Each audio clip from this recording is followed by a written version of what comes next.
E a gente conversa agora, gente, sobre as leis que sustentam as sanções do presidente norte-americano Donald Trump contra o Brasil. Para a gente entender melhor desse assunto e também os impactos ao comércio com outros países, eu chamo agora o especialista em Direito Tributário Internacional, professor de Direito da FGV e sócio da DCLC Advogados, o André Lopes da Costa, que já está aqui comigo. Professor, muito obrigada pelo seu tempo. Bem-vindo aqui, professor, à nossa programação. Obrigado, muito obrigado a todos aí, bom dia.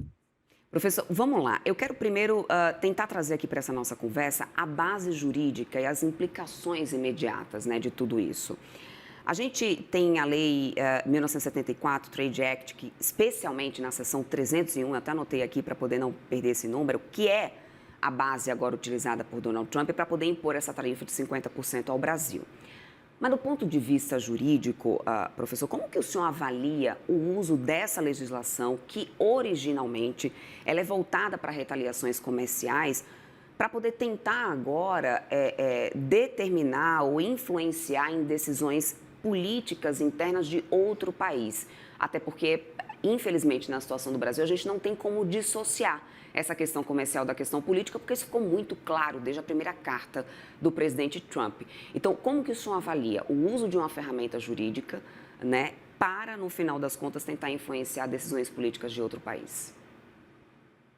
Bom, na verdade a gente tem um problema bastante mais grave que esse, é porque no caso do Brasil, com relação aos outros países todos, houve a justificativa comercial, até porque os países, a maioria deles tinha de fato é, superávit comercial com relação aos Estados Unidos.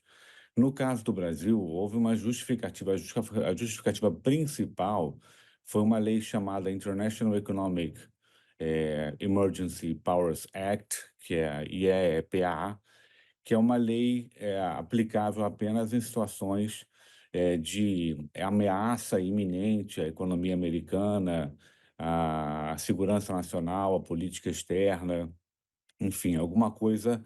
O que a principal fundamentação, no caso do Brasil, foi a IEPA. No caso dos outros países, foram as seções 301, como você já falou, e a seção 232 do Trade Act americano, ou seja, mostrando que a questão é muito mais comercial do que política. E no Brasil isso ficou muito evidente que a questão é política por conta do uso dessa lei emergencial, né?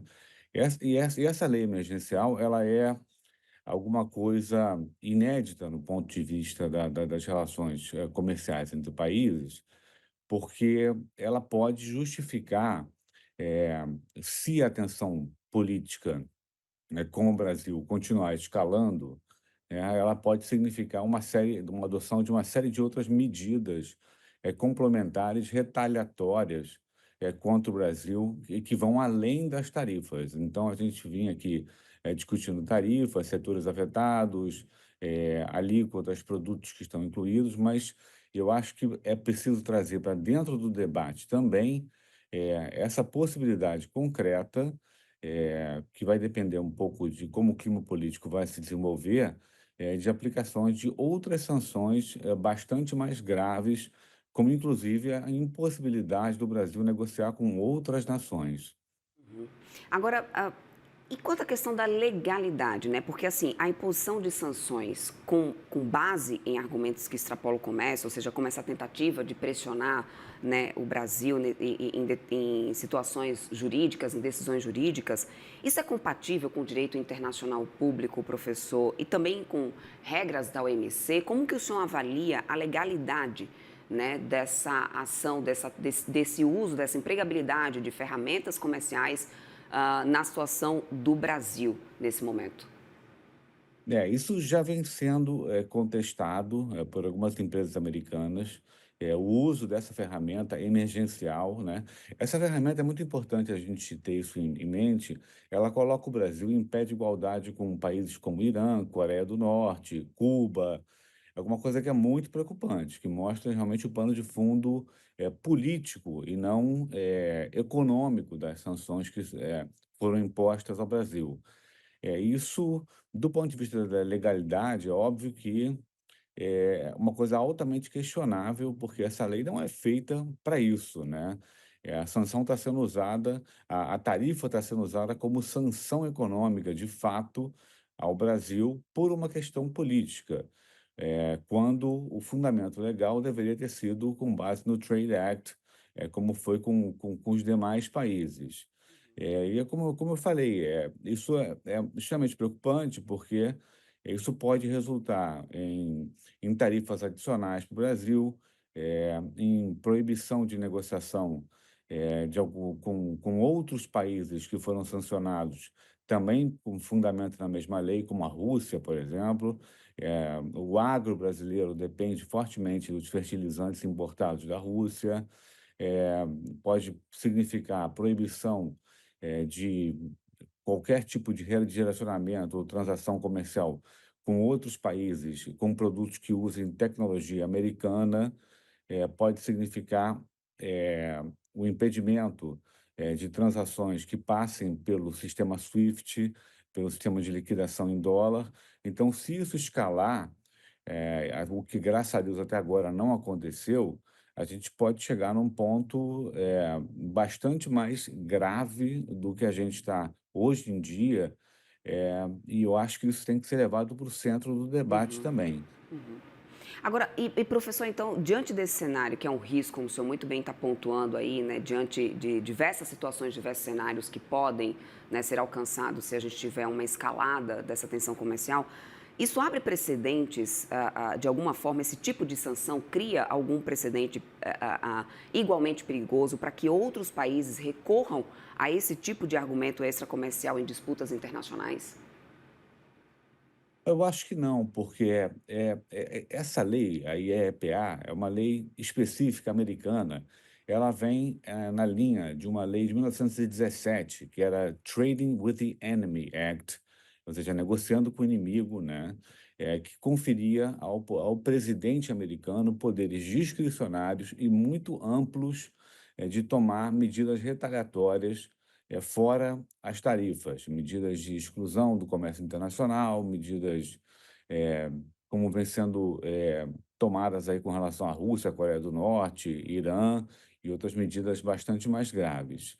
Eh, essa eu vejo, eu só vejo o Brasil e outros países incluídos nessa lista, né? Uma lista, isso é operacionalizado pelo OFAC, que é o Office of Foreign Assets Control, e me preocupou muito quando eu vi essa justificativa com relação ao Brasil, porque como esse ato é um ato unilateral, do presidente da República, ele é baixado por decreto, ele não precisa de revisão do Congresso, ele é alguma coisa que pode ser tomada do dia para a noite, sem aviso prévio, é alguma coisa que realmente nos deixa numa posição de vulnerabilidade bastante grande, né?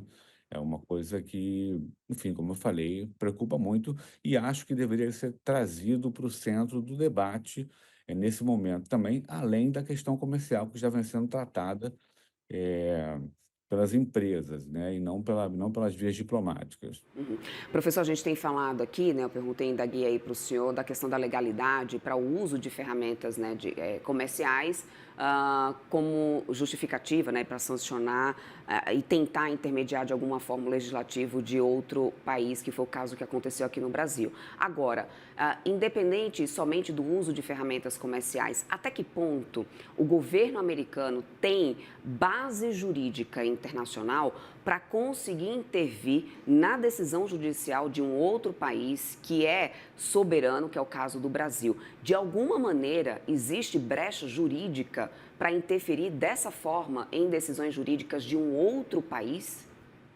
Não, na verdade, se nós formos ao pé da lei, não existe. O que venceu, o que foi feito foi um artifício legal.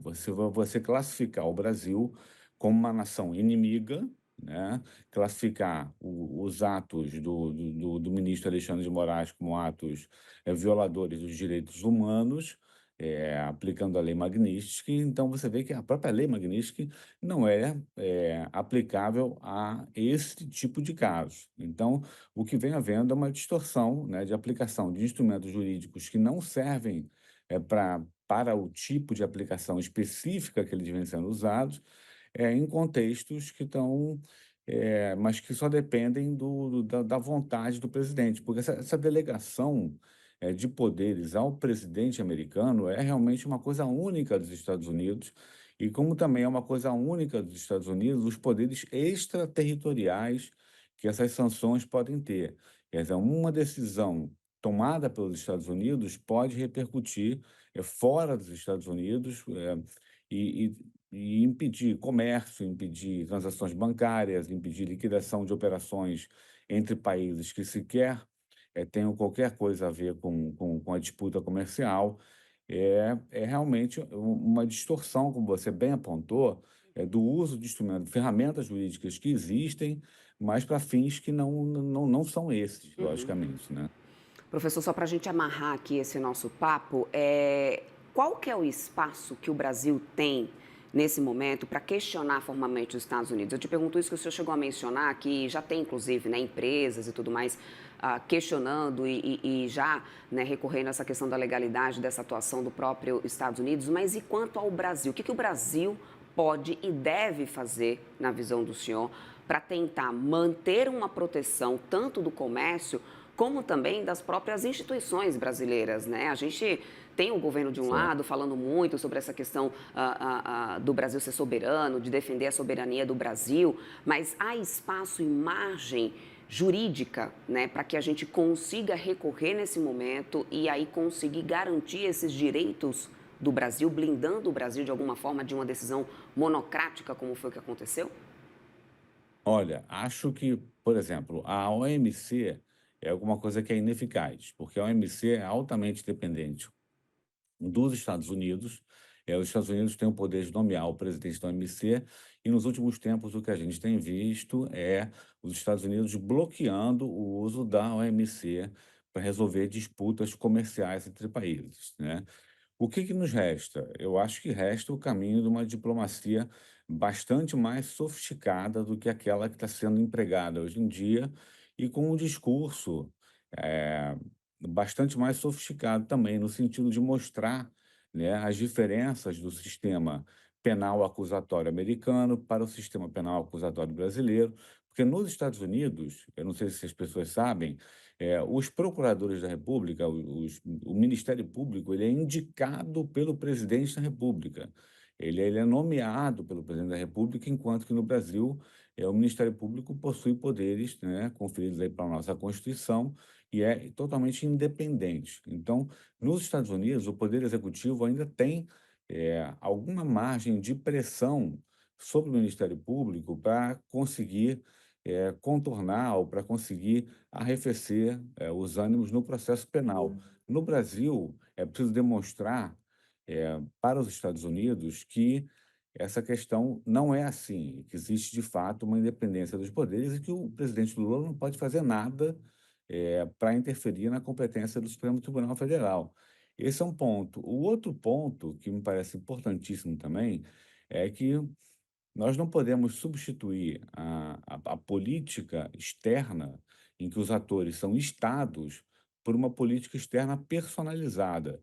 Você vê que a gente está falando aqui que o Trump impõe uma tarifa porque o ministro Moraes manda prender, ou depois manda prisão domiciliar para o Bolsonaro. A gente está substituindo estados que são os atores principais do cenário, do tabuleiro internacional, por personagens, né? É o presidente Lula, o presidente Trump, quando deveria ser o Brasil, os Estados Unidos, e isso ser conduzido de uma maneira muito mais eficiente, muito mais, eh, vamos dizer, estratégica por parte da nossa diplomacia.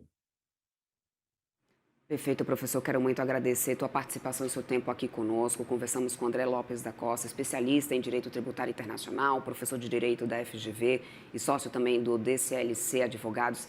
Sempre muito bem-vindo por aqui, professor. Ótimos pontos, ótimos esclarecimentos. Muito obrigado. Um ótimo dia para o senhor. Muito obrigado, ótimo dia também.